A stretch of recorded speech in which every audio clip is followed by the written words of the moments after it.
जिद्दी पत्नी। पति ने रात में नींद नहीं आने से पत्नी से कहा कि प्रिय, हमें नींद नहीं आती है, शायद हमें भूख का एहसास होता है।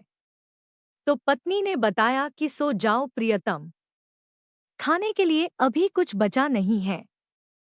हमें भी नींद नहीं आती है, लेकिन हम भी लेट रहे हैं, आप भी लेटे रहो। थोड़ी देर बाद फिर पति ने पत्नी को जगाया तो पत्नी ने चिल्लाकर कहा कि हमें सोने दो, हमारी नींद क्यों खराब करते हो। पति ने कहा कि हमें दूध पीना है, आप हमें गैस चालू कर दो, हम खुद ही दूध गर्म कर लेंगे। फिर भी जिद्दी पत्नी उठकर नहीं आई और टिक टिक करने लगी। बोला कि आप पर हम क्यों तरस खाएं, आपके प्रति हमें कोई प्रेम नहीं है। और बोला कि आपने दीपावली में हमें खर्च करने के लिए कोई पैसे नहीं दिए, हमें कुछ लाकर भी नहीं दिया है। तब पति ने पत्नी को जवाब दिया कि मैं दीपावली के 7 दिन पहले प्रवास में जाने से पहले तुम्हें साड़ी ले दी थी। तो पत्नी ने कहा कि आप हमें कहीं घुमाने के लिए नहीं ले गए और ब्यूटी पार्लर नहीं ले गए।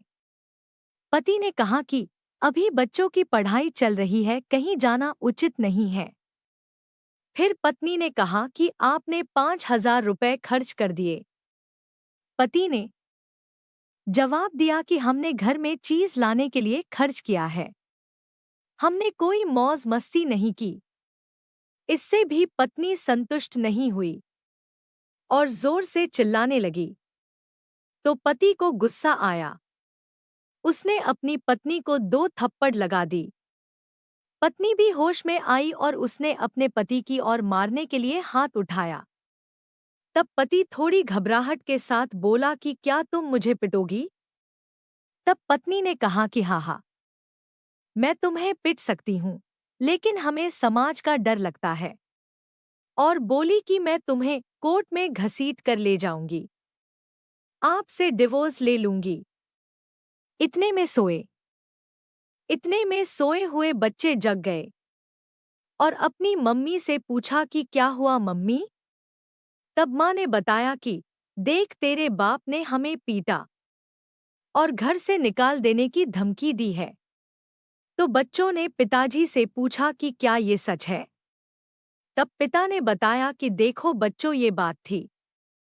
तब बच्चों ने अपनी माँ को कहा कि माँ, तेरी गलती है, तुम पिताजी को उलट पुलट बोलती रहती हो और रोकर बुरा भला बोल देती है, ये ठीक नहीं है माँ। तब माँ शर्मा गई और सोने के लिए चली गई। पिताजी बेचारे इन सब बातों से दुखी हो गए और नींद की दवाई लेकर दुखी मन लिए सो गए।